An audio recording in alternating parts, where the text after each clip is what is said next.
الحمد لله رب العالمين والصلاة والسلام على سيد الأنبياء والمرسلين نبينا محمد وعلى آله وأصحابه أجمعين، أما بعد.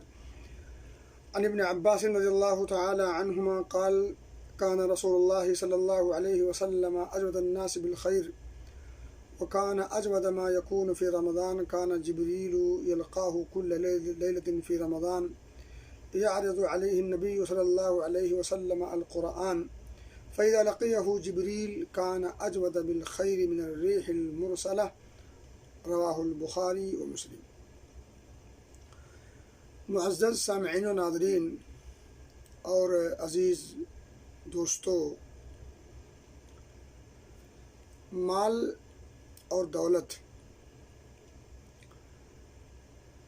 حقیقت میں اس کی ہر انسان کو ضرورت بھی ہے اور ہر انسان کو اس سے لگاؤ بھی ہے. ضرورت کا ہونا اور اس سے لگاؤ کا ہونا، یہ دونوں چیزیں مسلم ہیں. لیکن میرے بھائیو اور دوستو، یہ مال اللہ رب العزت کی رضا کا بہترین ذریعہ ہے اور اس کی ناراضگی کا بھی اس کے اندر ایک بڑا اہم عنصر پایا جاتا ہے. اگر اس مال کا صحیح استعمال ہو تو اللہ رب العزت کی رضا، اس کی خوشنودی، اور اگر اس کا استعمال برا ہوا، غیر مناسب ہوا، رب کی مرضی کے خلاف ہوا، تو پھر انسان کے ہلاکت و بربادی کا بھی یہ مال ذریعہ بن سکتا ہے. میرے بھائیو اور دوستو، نبی مکرم صلی اللہ علیہ وسلم کی پوری زندگی، جیسا کہ آپ اور ہم سب جانتے ہیں، ہر میدان میں آپ کی زندگی ہمارے لیے نمونہ ہے. آپ صلی اللہ علیہ وسلم نے زندگی کا کوئی ایسا شعبہ نہیں چھوڑا، کوئی ایسا شق نہیں چھوڑا جس سلسلے میں آپ نے تعلیمات نہ دے دی ہوں. زندگی کا کوئی حصہ ایسا نہیں جو آپ صلی اللہ علیہ وسلم کے اسوے اور نمونے سے منور اور روشن نہ ہو. میرے بھائی دوستو، میں نے ابھی آپ کے سامنے صحیح بخاری صحیح مسلم کی ایک حدیث پڑھی ہے جس کے راوی حضرت عبداللہ ابن عباس رضی اللہ تعالی عنہما ہیں. وہ فرماتے ہیں کہ کان رسول اللہ صلی اللہ علیہ وسلم اجود الناس بالخیر، کہ رسول اللہ صلی اللہ علیہ وسلم خیر و بھلائی میں سب سے زیادہ تھے، سب سے آگے تھے، سب سے بڑھ کر کے آپ سخی تھے. آپ کی سخاوت کا کیا کہنا، یعنی جس طرح سے زندگی کے دیگر میدان میں آپ سے کوئی آگے نہ نکل سکا، سخاوت و فیاضی کے میدان میں بھی آپ صلی اللہ علیہ وسلم سب سے آگے تھے. اجود الناس بالخیر، خیر و خوبی کے معاملے میں، سخاوت و فیاضی کے معاملے میں آپ سے آگے کوئی بڑھ نہیں سکا. اور بڑھ کیسے سکتا، یہ ممکن ہی نہیں. میرے بھائی دوستو، آگے حدیث کے الفاظ ہیں: وَكَانَ أَجْوَدَ مَا يَكُونُ فِي رَمَضَانَ كَانَ جِبْرِيلُ يَلْقَاهُ. آپ صلی اللہ علیہ وسلم جب رمضان میں جبریل علیہ الصلوۃ والتسلیم سے ملاقات کرتے، آپ کی سخاوت اور بڑھ جاتی. حالانکہ آپ کی سخاوت کا کوئی مثل نہیں تھا، لیکن اس کے باوجود جب رمضان میں جبریل علیہ الصلوۃ والتسلیم سے ملاقات ہوتی تو آپ کی سخاوت و فیاضی اور بڑھ جاتی، اس میں مزید اضافہ ہو جاتا. آگے سنیں. اچھا، یہ جو معاملہ ہوتا تھا جبریل علیہ الصلوۃ والتسلیم سے ملاقات کا، وَذَلِكَ كُلَّ لَيْلَةٍ فِي رَمَضَانَ، رمضان کی ہر رات میں یہ ہوتا تھا. نبی اکرم صلی اللہ علیہ وسلم سے جبریل ملاقات کرتے آتے، باقاعدہ ملاقات ہوتی، اور ملاقات میں جو ایک اہم نقطہ ہے وہ ذرا قابل غور ہے. جب جبریل آتے اور ان سے ملاقات نبی مکرم صلی اللہ علیہ وسلم کی ہوتی تو اس ملاقات میں جو سب سے اہم کام ہوتا تھا اس کا یہاں اشارہ ہے، اور یہاں سخاوت کا بھی مسئلہ ہے. لیکن آپ ذرا دیکھیں، حدیث کے الفاظ ہیں، واقعی جو ہے قابل غور مقام ہے یہ. ٹھیک ہے، فرماتے ہیں اس حدیث پاک میں حضرت عبداللہ بن عباس کی: یعرض علیہ النبی صلی اللہ علیہ وسلم القرآن، نبی مکرم صلی اللہ علیہ وسلم جبریل کے ساتھ قرآن کا دور کرتے تھے. اسی لیے علماء کہتے ہیں کہ قرآن اور رمضان ان دونوں کا آپس میں چولی دامن کا ساتھ ہے. یہ دو پارٹ ہیں. آپ نے چکی دیکھی ہوگی نا، چکی ایک پارٹ نیچے ہوتا ہے، ایک پارٹ اوپر ہوتا ہے، اور ایک پارٹ دوسرے پارٹس کا لازمی حصہ ہوتا ہے. یہ دونوں کا آپس میں بڑا گہرا ربط و ضبط ہے.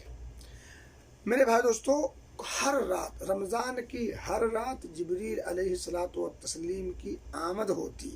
سوچیں کہاں سے آ رہا ہے، کیوں آ رہا ہے، اور وہاں جو اہم کام ہو رہا ہے وہ اہم کام کیا ہے؟ قرآن کا ورد، قرآن کا مذاکرہ. سوچیں، قابل غور نقطہ ہے.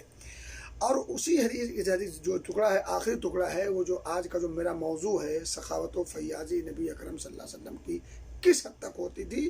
ابھی جو شروع کے جملے جو آپ نے سنے ذرا نیچے سنے، عقل دنگ رہ جاتی ہے.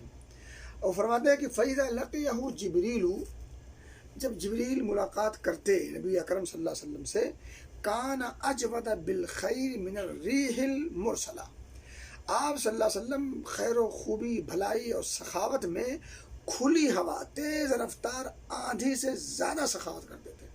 یعنی آپ اسپیڈ دیکھیں تیز آندھی کی اسپیڈ وہ نہیں ہوتی تھی جو اسپیڈ اور جو رفتار آپ صلی اللہ علیہ وسلم کے سخاوت و فیاضی کی ہوتی تھی. خصوصاً رمضان میں. میرے بھائیو دوستو، سخاوت و فیاضی کی فضیلت، اہمیت پر کچھ کہنے کی ضرورت نہیں ہے، لیکن چلو پھر بھی تسکین قلب کے لیے، یا اسی طرح یوں کہہ لیجئے کہ تشجیع کے لیے، بڑھاوے کے لیے، لوگوں کو آگے لانے کے لیے ہوتا ہے، کرنا چاہیے، بالکل ہونا چاہیے.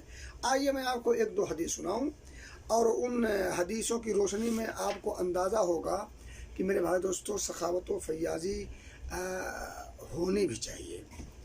اور ایک بات یاد رکھیں، ہم لوگ عموماً جب خرچ کرتے ہیں تو ڈرتے ہیں. ڈر کس بات کا؟ پیسے کم ہو جائیں گے. جی ہاں، یہی ڈر ہوتا ہو، کیا ڈر ہو سکتا؟ ڈر صرف اس بات کا ہے کہ آج میرے پاس اگر 1000 کی گڈی ہے، اس میں سے میں کچھ دے دوں گا تو وہ ناقص کم ہو جائے گا، گڈی میں خلا آ جائے گا. یہی تو ہو کیا؟ یعنی اب اس کو آپ دوسرے معنی میں بخیلی بھی کہہ سکتے ہیں، بخل. آپ یقین کریں، یہ جو کنجوسی اور بخل ہے نا، یہ بڑی مذموم صفت ہے، یعنی بری صفت ہے. اور یہ جان لیجیے، یہ مومنوں کا شیوا نہیں ہے. مومن کی پہچان ہے سخاوت و فیاضی.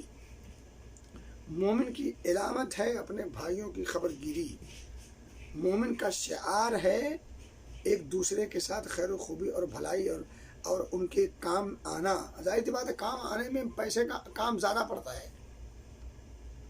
میری بات دوستوں، بہرحال جو ہم ڈرتے ہیں نا کہ مال کم ہو جائیں گے، کہیں ہم فقیر نہ ہو جائیں، محتاج نہ ہو جائیں، میں اس پہ 2 بات بتاتا ہوں آپ کو. اور یہ بات کتاب و سنت کے دلائل سے بھی کا حاصل ہے، اور عقل بھی اس بات کو مانتی ہے. ہم میں سے ہر شخص کا، ہر مسلمان کا یہ ایمان ہے کہ اللہ رب العزت نے جتنا رزق مقدر کر دیا ہے، نہ اس میں سے کمی ہوگی نہ اس میں اضافہ ہوگا. پھر فقر و فاقہ کا ڈر کیوں؟ دوسری بات، یہ دینا ہے کس کو؟ اللہ کے بندوں کو. کس کے حکم سے؟ اللہ کے حکم سے. آپ کو یہ مال دیا کس نے؟ اللہ نے. دینے والا آپ سے کہہ رہا ہے کہ اسے میرے رضا کی خاطر دے دو. اچھا، دے ہی صرف نہ دو، بلکہ میں تمہیں اس کا کم سے کم 10 گنا، 700 گنا اس سے اور بڑھا کر کے دوں گا. اب یہ جو دوں گا، اس میں دونوں پہلو ہو سکتے ہیں. دنیا میں بھی اللہ بڑھا کے دے سکتا ہے، اس کی حکمت تقاضا کرے تو، اور اگر نہیں تو آخرت میں اجر و ثواب اور نیکی کے طور پر وہ 700 گنا یا